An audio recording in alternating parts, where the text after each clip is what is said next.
Diyan muna tayo sa party list, mga bossing. Ano po? Party list. O, lalakyan ko para hindi naman ako. Akbayan ni Chel Jokno. Sokpa, mga kababayan, tumabo po ng halos 2 milyon na ito eh. Oh, sabi ni Tepongne Conchada, sarap manood ng mga live nang nagsasabing hindi mananalo si Marcoleta. Eh ano ngayon? Oh, sige, panalo. Wala pa din naman. Di po ba? Eh, Diyos ko po, Marcoleta ninyo na pro-China. Huwag kayong mag-alala. 7-5 pa din ho, mga kababayan. At buhay na buhay pa din ang impeachment, mga bossing.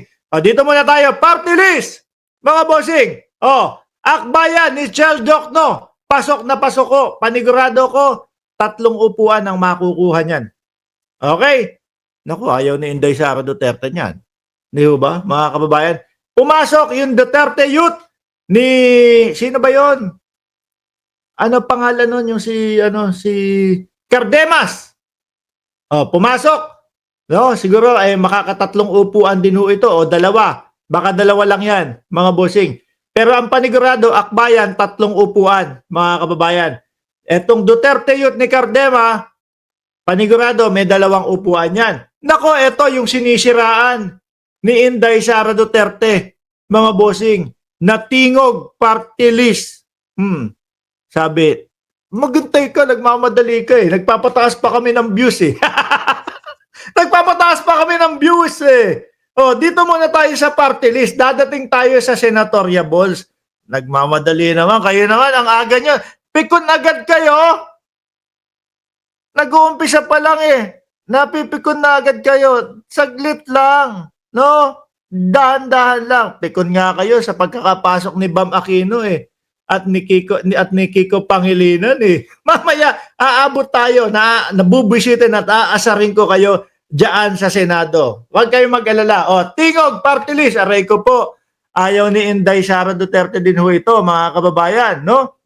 Dati, 2022 election ho, mga bossing, 2022, Axis party list ang nangunguna at sinunod po ng One Rider party list. Pero ngayon ho, hindi ko na sila nakikita sa una at pangalawa. So, ibig sabihin nun nito, mga boss, Chief Amo, sir, mukhang ang Kongreso ay solido pa din po, mga kababayan. At yung mga sumusuporta sa mga Duterte, laglag pa din po, mga bossing. Sinunda naman ng 4-piece.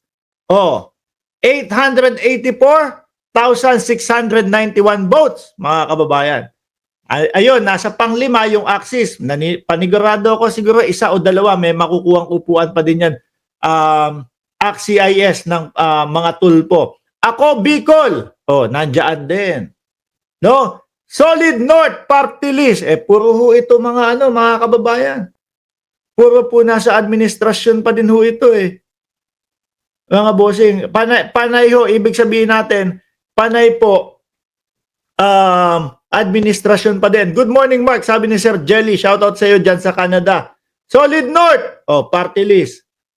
Ito pa lang ang nakalusot sa kanila ho, yung Duterte Youth party list, 2 upuan, mga bossing. Ibig sabihin, mananatili po sila na minority dyan sa Kongreso. Uswag Ilonggo, party list, Senior Citizen Party List, ML 371, PPP, Malasakit, Bakebongo ba to? Malasakit at Bayanihan, 364,354. United Senior Citizen, FPJ Panday, Bayanihan, LPGMA, at Co-op NATCO Party List. Ito, yung trabaho, pasok din. At SIBAC Party List.